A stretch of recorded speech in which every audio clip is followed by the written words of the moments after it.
am Amy Vetter, and welcome to the Breaking Beliefs podcast. This valuable time is for you to pause in your day and go on your own self-journey. Discover the beliefs that are holding you back from living your best life at work and at home. Learn from the guests on this show as they share their inspirational stories on how they found ways to break internal beliefs that were no longer serving them. Because if you believe you can, you will. And our podcast begins now.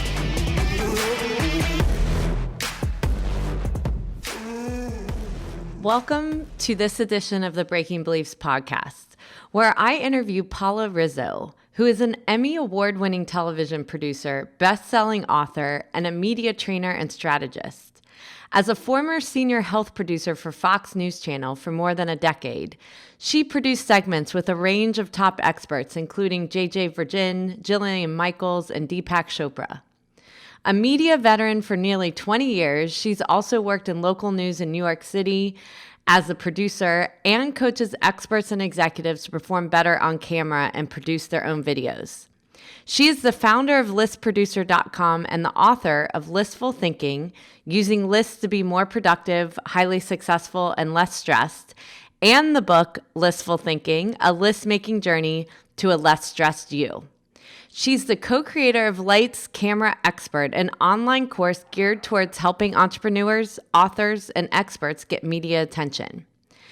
During my interview with Paula, we discussed how organization at work can be applied at home, her journey from being a television producer to an entrepreneur, and tips for taking stock of what means most in your life. Welcome to this episode of Breaking Beliefs, and today I am here with Paula Rizzo. So Paula, would you give us a little background on yourself? Sure. I am an Emmy Award-winning TV producer. I have 2 books that I have out in the world that are about list making and productivity. The first one is called Listful Thinking, and the second one, which is most recent, is called Listful Living, a list-making journey to a less stressed you. And I love to speak across the country whenever I can. And I also work with experts and entrepreneurs and authors to help them with media training and coaching and help them to be more comfortable on camera, whether it's in traditional media or on video. Awesome. So, okay, you're Emmy Award-winning TV producer and a book author. So how did that all come about? Yeah. Well, I always wanted to write a book. I never knew that it would be a book about list making, and that I'd have 2 of them. You know, that wasn't exactly the plan. So, but it's been very fun. I spent my career in TV newsrooms, and the deadlines that you have to follow are really, really intense. And so you have to be right on top of your game, because if you're not like ready to go when your segment is happening, you know, you could lose your job. This is, you know, very important stuff. Plus, you know, we're there to inform the public. So you want to be able to have the best information as fast as you possibly can. So to be able to do that at that pace, at that level in New York City, I had to be really good and efficient and productive, and lots of lists came into play. But I realized I wasn't exactly using them in the same way at home, and things were kind of falling through the cracks. So, you know, a lot of times that's what happens to people. We are really efficient and clear at work doing what we're doing, but then at home you let it kind of go to the wayside because you're like, I don't want it to be, you know, hard. I don't want it to be work. But that's when I kind of tapped into this list making and using it at home and being able to help people who weren't naturally list makers. Yeah, makes sense. So let's hear how you got where you were in the first place. So being a TV producer isn't always something I talk to on a daily basis, and would just love to hear your journey of how you got into that field and accomplish some of the things that you did in your career. I've always been very curious. And so that is why a life of journalism has suited me very well, because I get to ask a lot of questions. I get to become an expert in things, maybe even just for a little while. And then I move on to the next story or move on to the next thing. So for me, that was like really very interesting and very appealing. I always thought that I would go into print journalism, and then I would be like a magazine writer or something like that. But I had to take, when I was in college, they make you take a broadcast class. And as soon as I took that class, I was like, oh, this is way better. This is exactly what I need it to be. It's fast paced, it's conversational, it's to the point. This is way, way more me. And then from there, I just, it was like internship turned into first job. And I've been working in newsrooms since I was like 19. So it's been a long journey. So were your parents in this field? Like, how did you even know this was something you wanted to do? No. So it's so funny because my parents love watching the news. They always have. They love reading the newspaper. Like, they love to be informed and be on top of it. But this was not their journey at all. I was just sort of around that and knowing, oh, you should be informed. You should know things. And then actually, when I was in, I guess, middle school, a friend of mine, her dad worked at ABC. Okay. And he was a camera operator, a camera guy. He worked on a show called All My Children, if you remember All My Children. Trust right? me, I've been watching it since, well, it's not on anymore. I know, it's I've been watching out. it since it was scheduled between my naps to watch. Exactly. So yes, he was a camera guy for that show, and I used to watch it all the time with my mother, and I was so excited. And so he brought my friend and me into the studio to see it, and part of the studio tour was to go see the other shows, and one of those shows was the Peter Jennings show, the evening news.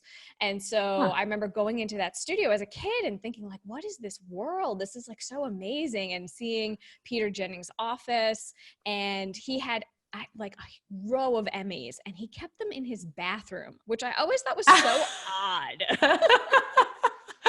That's where they were. And so I guess the curiosity was sort of piqued, and that sort of, and it's so amazing because that man who, my friend's dad, who took me in to see that, years later, we ended up Fox News Channel when I was a senior producer there. He was a cameraman in the studio, and he had left ABC and he was working at Fox News Channel. And I remember walking into the studio because he was working with the studio crew. And I was like, this cannot be real. I cannot believe the guy who brought me into my very first studio I'm now, working with. So it was just a really crazy full circle moment. Wow. So what did your parents do? So my dad is a retired police officer. And my mom is a housewife. So, they very much were around when I was a kid. And so I was, my dad worked crazy weird shifts, so it was like sometimes he was home during the day, sometimes he was gone for 3 days, that kind of thing. But public service is sort of how I've always looked at the news business, to be able to give people information, to tell them about their lives, to tell them about their day, that it is really a public service. And so I guess in that realm, that's sort of how my dad had his career too, in public service. Right. That's very interesting. So, okay. So you get in, so you start out journalism, you think that's where you're going to go. And then you move into being more on the production side. What was your initial dream with doing it, and how did it turn out? So I originally thought that what I wanted to do when I went into journalism was to become an anchor or become a reporter, be somebody on camera. And then when I started to do an internship and I started to kind of learn all the roles of the newsroom, and I saw that the producer was actually the one who called all the shots, I was like, oh, that's better. I'd rather do that, I think. And so that's sort of how that kind of switched for me. And it was great. I mean, I was able to work in local news here in New York. And then for the bulk of my career, I worked at Fox News Channel as a senior health producer. So, but I think that's a shift, right? Because one is putting forth your own ideas as a journalism and being the face, and the other is more being behind the scenes. You might be running the show, but you're not necessarily putting your name to ideas in the same way. So how did you, that's to me, a big shift in a passion of what you might want to do. So what, besides like being in charge, like how did you kind of transform yourself to get in a different position? Yeah. Well, the role of a producer is very much like a ghostwriter, and so it is very much like bringing in all the information and then being able to choose and pick what's going to be the thing that we go forth with, you know? So being able to really say, oh, okay, like this is not the most important thing. This is, let's go with this instead. And so for me, like to be able to call those shots and be a part of that conversation was really interesting to me. Not that anchors are not, because they are, you know, depending on what market it is, they have more or less say depending.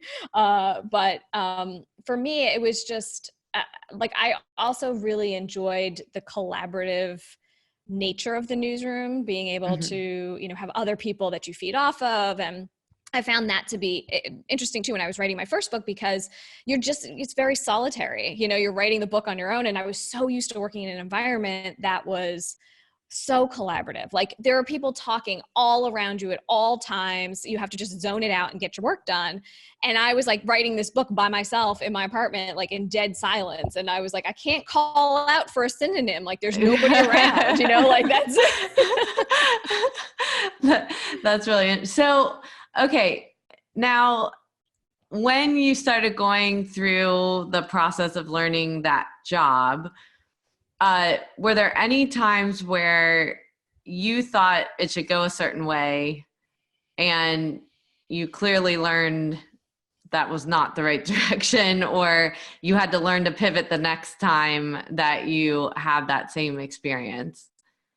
Yeah, I think, you know, for me, it was also as I rose up in the ranks, you know, or I wanted the next job. Or, you know, I remember there was a job that I wanted that was on a morning show. For the most part, I worked in the evenings. I worked on the evening shows when I worked in local news.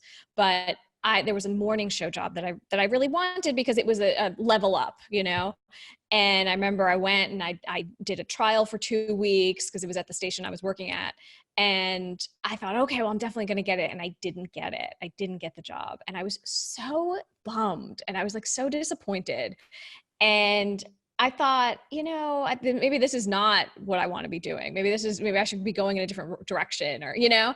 And then it was the best thing that happened to me because I hate mornings. It was like the worst experience for those 2 weeks. But, you know, like you're supposed to want that next thing.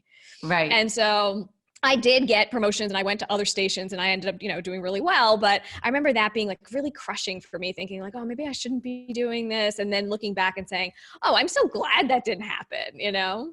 So why did you not get the job? Did you ever find out? They hired somebody from outside. Okay. Yeah. So I think it's an important point to make as, you know, as we go through our careers, a lot of times we're always looking for that next best step and so forth. And sometimes we get promoted to the point of that's actually not a good fit for us. Or Totally. it happens in a roundabout way. But, you know, and I think that shift, which I'd like to talk about, because I know that you collaborate with a lot of different people in the role that you've been in and lead. But there is a shift between being an expert at what you do versus becoming a leader, and you're more a people leader versus being able to put your expertise forward. So as you did end up shifting into those roles, what changes did you have to make as far as your way of going about work to make it work as a leader? Yeah. It was interesting too, because when I was at Fox was when I started writing my first book. And that for me was very much, you know, I had to get their permission. It had nothing to do with what I did at Fox, like what I was doing there. You know, it was a book about list making and productivity, you know what I mean? Like, but it was interesting because then that is really what, for me, like the switch happened of, oh, okay, now I'm the one who's going to be like the face of, I'm the one who's going to be the anchor, basically, you know, of this. At first it started as a blog. So of that, and to put myself out there, but it's interesting because everything that I've done in my career, I feel like has really set me up for all of these next things that I'm doing. You know, like I said, back in the day, I wanted to be on air. I wanted to be an anchor. I wanted to be a reporter. So for me, it's not so different to now be doing it. You know, it's not like Right. I hid from the camera. I was only behind the scenes. Like I just did a segment the other day at our local Fox station here in New York. And like being in the studio was like, this is the office. This is like what you do, you know? So it wasn't so different because I'd been in that world for so long, but it definitely took a minute to be able to say, okay, wait, now I'm the one who has to deliver this information. I'm the one who people are looking, you know, towards, or writing back to my emails and stuff like that, and know things about your life that is like, how would you know that, you know? Right.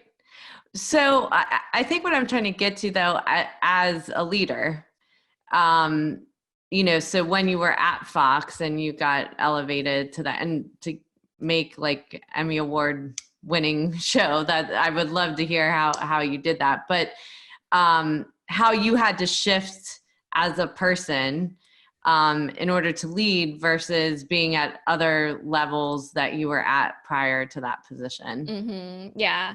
You know, I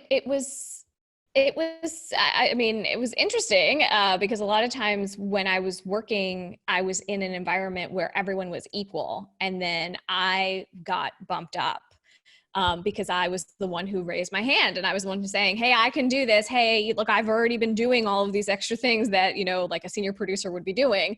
And that was a little bit difficult because all of my peers saw me as a peer, you know, Right. at first. So that was a little bit for me. It was kind of like had to get my grounding on that, you know, to be able to be seen as that leader, to be seen as like, I was that leader already, but now that you have the title, people kind of, you know, treat it a little bit differently. So that was a little bit difficult at first to navigate when I got that promotion. And how did you do that? How did you get comfortable? I mean, it just took time, you know, it wasn't like any one thing that was like, oh, that's what just, you know, did it. It was just very much like being persistent about it because, you know, management wasn't very helpful. You know what I mean? Like they weren't oh, you know, now you got to listen to her or whatever, you know what I mean? So it was like, I very much had to do it myself. Yeah. And it was a little tricky. Yeah. So what are some things you learned from the process that you think that you were able to impart on the people that worked with you, or some values or ways that you wanted to make sure things ran, maybe that you learned from someone else, or you learned along the way that you wanted to make sure that that you gave as a positive way of leadership? Well, I think even now when I'm doing some like coaching and media training and things like that, you know, the tendency is always, because I can, you want to jump in and just do it for the person, or just Right. show them, here, this is what it is, you know. But some of the most effective leaders that I've known or in my career have been the ones who sit back and let you do it and let you see what it's like. And even if you fail, it's okay, because you've seen how it gets done. And so I find myself really doing that a lot of times, like taking a step back. Let them do it first. Let's see how it goes. Okay, now let's go in and course correct or do this or do that, you know? And not that they're going to fall on their face so flat that it's going to be a disaster or anything like that. Of course, you're going to, you know, stop that before it happens, but to hang back and not really be so much like on top of people, you know, I found that to be really effective. Yeah. So have you had that problem on video ever that you've learned to when you've been on an interview or some of your training, that you've, you know, had that moment yourself and then you've had to tell someone else, yeah, that's happened to me? Yeah, I mean, for sure. I watch, you know, videos that I do all the time, and it's like the things that I tell people not to do. I'm like, ugh, I just did that. You know, you have to like show yourself how to do it. So it takes time, you know, it really, really does. So what are some examples? Some examples of things on like not to say in an interview. Yeah. Oh, okay. So just the other day I said, I think. I often tell people not to say I think before they say something, because it really undermines your authority, especially women. Just come out and say it. Just like say what it is. And I remember the question was about children or something, like it was about my book, and the anchor said, oh, this can really work for children too, right? And it can, but it was just like the question was a little bit like, oh gosh, you know. So I said something like, yeah, I think list making in general is really, really great for kids and helps them build goals and that kind of thing. I shouldn't have said I think, because of course I think it. It's wasted time. it undermines my authority. I shouldn't have said it, but it's not like the worst thing you say. Right. A lot of times people also have filler words like, or, or, so I do that too. And it's only when you watch it back or listen back on podcasts or whatever it is, that then you're like, why do I keep saying that? Then you become aware. So you made the shift from being in the corporate world to being your own business owner. What have you learned along the way, not only as a business owner, but from a personal standpoint, that you had to shift or pivot in order to be successful in your new role?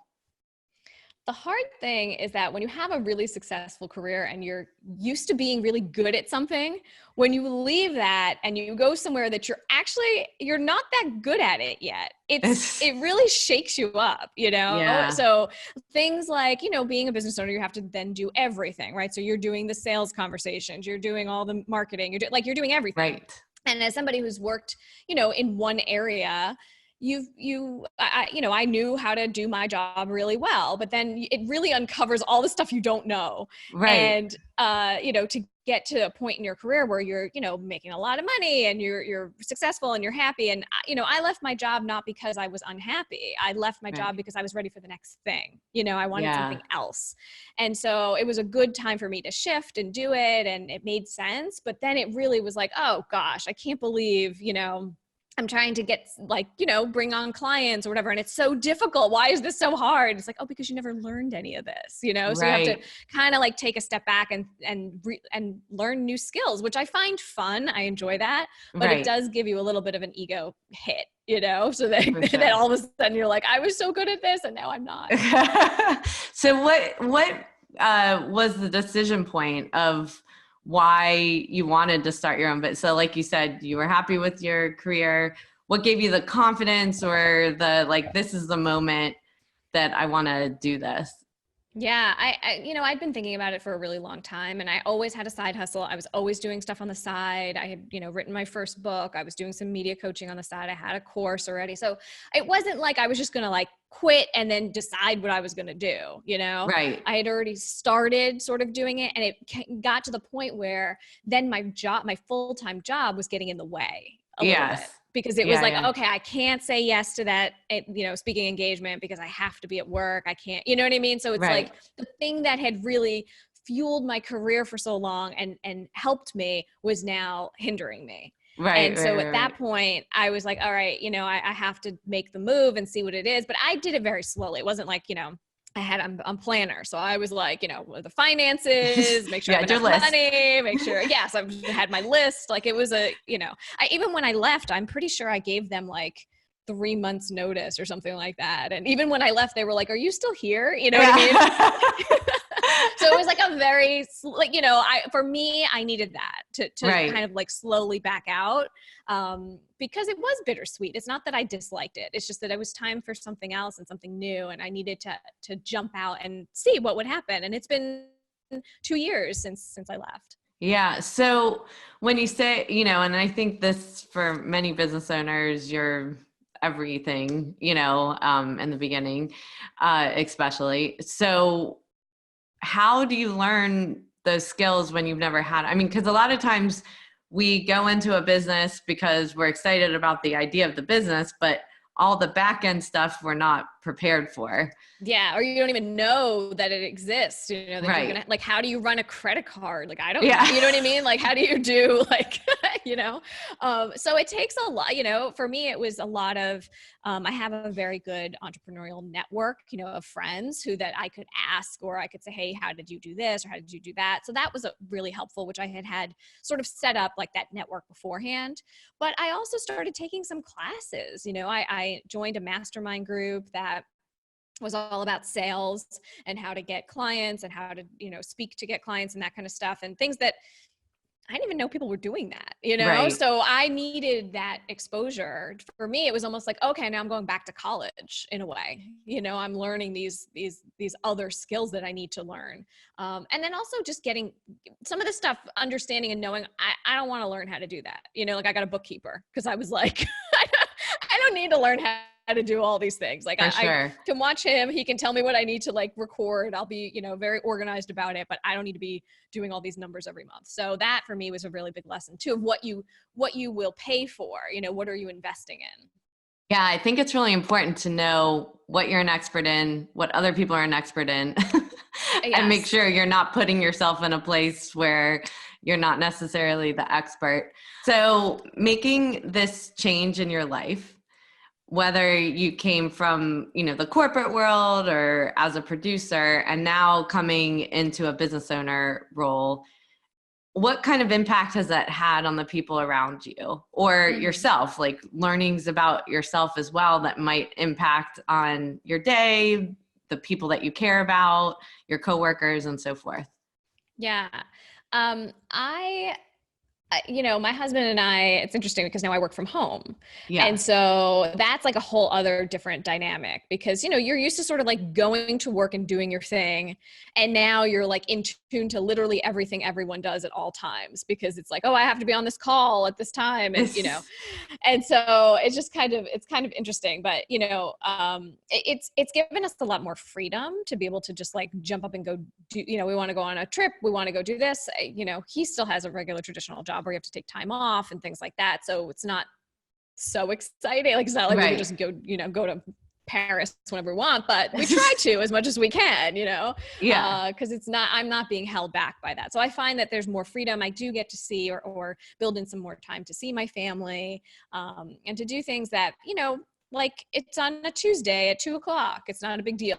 You know what I mean? It doesn't have to be like only on weekends and things like that. So it's sort of made our lives easier, but more fun too, to be able to not have that pressure where you only have like so much time to do stuff with people. Well, and I think we also have to shift how we think about that too. Cause I know, when you're used to a normal work day and then you go into the, business life and then you're like, oh, okay, well, this morning I'm going to go do this instead of work. And then you feel guilt. You're like, wait, I should be doing something right now. Shouldn't I be sitting at my desk? Totally. And that happened to me. Like the first week or two that I was working for myself, I just filled my calendar with like call after call after call. And it was just way too much. I didn't even know what I said to anybody. It was just too much because I thought I needed to be busy. And at the end of the first year, I did sort of an audit. I looked through, okay, what are all the things that I did? What did I really love? What did I not love? Who were the best clients? Who were the best speaking places that I went to? What do I want to pursue for next year? And then even like, how do I want to set up my schedule? Yeah. Because for me, it was like, I didn't want to do stuff on Mondays. I just don't, and so like, I can actually do that. I can change that. And it was like, that's amazing. You know, these are the only dates and times I'm doing things. So that was a big shift too. And it's gotten easier, but there are times sometimes too, where I still have that little bit of like corporate hangover where it's like, shouldn't I be doing something right now? Right. And then you have to remember why you did this in the first place. Right. Yeah, exactly. Well, cool. So, I like to ask some rapid fire questions. Okay.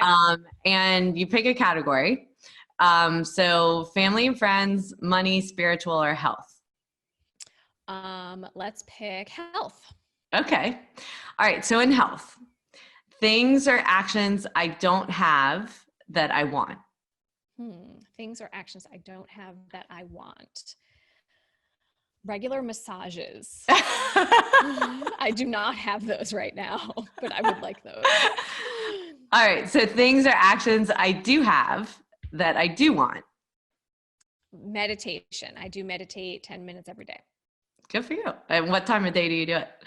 In the morning. So I do it first thing in the morning. As soon as I wake up, I do it for 10 minutes and then it's like done. And then I move on. Yeah. Okay. Things or actions I don't have that I don't want as far as my health. That I don't have that I don't want? Yeah. Too much stress. I feel like I'm pretty good. Like I've controlled the stress pretty much. Yeah. So I do, but I'm very, conscious of like not letting it back in. I Right. really like, even the way I schedule things, I'm just like, nope. That's too close together. I don't want to do that. Yeah. Or when you feel it coming on, you're like, okay, I know that feeling. Exactly. Or right. It happened to me a couple of weeks ago where it's like, it just so happened that I had to, sometimes you have to book things in a certain way in the day and it's very close together. And I was like, remind me never to do that again. Like, remind me, I get very, very anxious when I do that many calls in a day, or when I talk to that many people or have that much running around. I just don't like it. Exactly. So, yeah. All right. So last question. Things or actions that I do have that I don't want as far as my health. That I do have that I don't want. I sometimes have guilt around drinking wine, and I don't want to have that. Fair Sometimes enough. I read articles about how good the antioxidants are for you, and that makes me feel good. But then sometimes I read articles about how bad, like, too many glasses of wine a week are, and then I feel bad about it. It's one of those things It's one of those things that balanced media we gotta figure out, right? I right? know. Yes. Truth is somewhere in the middle. Yeah. Every other day is a different study about that stuff. Totally. So is there anything you would like people to walk away with knowing about you, or lessons that you want to make sure that they walk away from this conversation with? The only other thing is that, there's so many times in my career where I've like taken things so seriously, or I've thought it's been like, oh, this is like the end all be all, or if I do this, then it's going to, everything else is going to go away, or, scarcity mindset and that kind of thing. And I find that now I look at it and I'm like, why did I even care so much about that? Like, that wasn't even such a big deal. You know what I mean? So just to kind of, take a step back and not take myself so seriously, I'm still trying to do that. Yeah. And know that there's always something, like you said, there's things that happen for a reason, and something else is going to come along. For sure. Have faith. Yeah. Yes. Well, thank you so much for joining me today on this conversation. I appreciate your time. Of course. Thanks for having me. And now for our mindful moments for this episode with Paula. There were a few things in this episode that I wanted to make sure that we step back and pause and think about, just some of the observations Paula had on her own journey. And one of them was her zest for being curious. Now, a lot of times we don't identify a trait, a personality trait, a feeling that we have that seems to permeate throughout our life and can actually guide us as a North Star of helping us develop what kind of educational track we should be on, what kind of professional track we should be on. And when she looks back, she realizes that she always asked a lot of questions, that she's always been curious. And that really led her into being part of the journalism and media industry. Because even when she looks back at her parents, she saw that they always were reading and were informed and had conversations that helped her to keep building that curious muscle. Now, one of the things as adults is we oftentimes don't think about the impact that we have on our children, or even children that are not our own, that we can expose them to ideas or ways of life that maybe were not in their home. And like Paula talked about in her journey, media was not an industry her parents were in. It was a friend's father that actually took her into a studio, and that's where her curiosity peaked. That when she saw Peter Jennings and how that actually worked behind the scenes on a show, that really got her excited into what her future career could be. So it's important for us to think about how we can guide others, but also that we stay curious even as adults to learn about industries and professions that maybe we don't do today, but can incorporate into the expertise that we already have. Now, one of the other traits that she realized was that she was a good organizer at work and created checklists and things to keep work organized, people on task, and so forth. And a lot of times we can be different at work than at home. And there really doesn't need to be a difference. That if we're bringing our authentic self to work, that we are the same person, whether we're at home or at work. But a lot of times we don't even look at the things that we are the best at work and see how we can incorporate that into our personal lives. And that is what's so great about what she's done with her book and figuring out for herself how she can take the strength that she had of organization and checklists and so forth and to build it into her own life so that she's less stressed and can find that work-life balance and making sure you're prioritizing the right things. We also talked about her shifting from an expert into a leader and how hard that can be as you go down that path in your career. And one of the things that she said was really important, where she talked about shifting from being equal and not a peer to a leader. And leadership can often be very lonely because you have to make decisions that if you were a part of the team, they're not necessarily considering all the different aspects that you have to consider as a leader.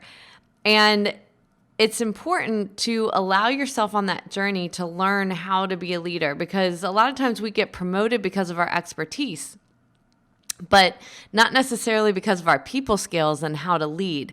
And when she talked about, for herself, that it was okay to fail along the way and learn, but also when we talk about being authentic as a leader, how do we take that to the people that work for us as well and make sure that they realize it's okay to fail as well, but you give them space so that they can learn along the way. Else they're never learning. They keep asking you, or you're micromanaging them around the process, and they don't grow as a person.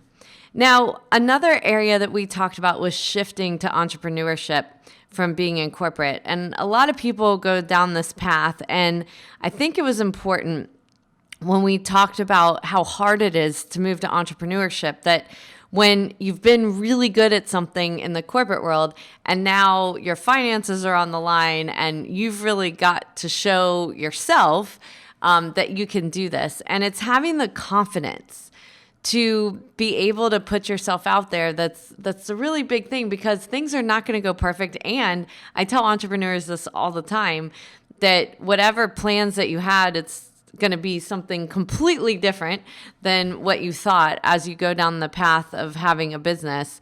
And it's really stepping back and observing where that business goes, working with it, and staying true to what the outcomes that you want in your life. So lastly, probably one of the most important things that she talked about was at least taking one moment a year where you audit the last year and you look at the things that you did.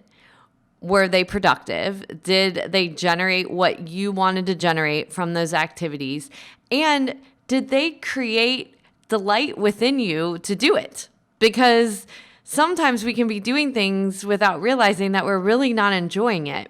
And is that a direction that we want to go, whether we're in corporate, whether we're in our own business? But it's a good practice to have to really just audit the last year, see what things you might want to shift.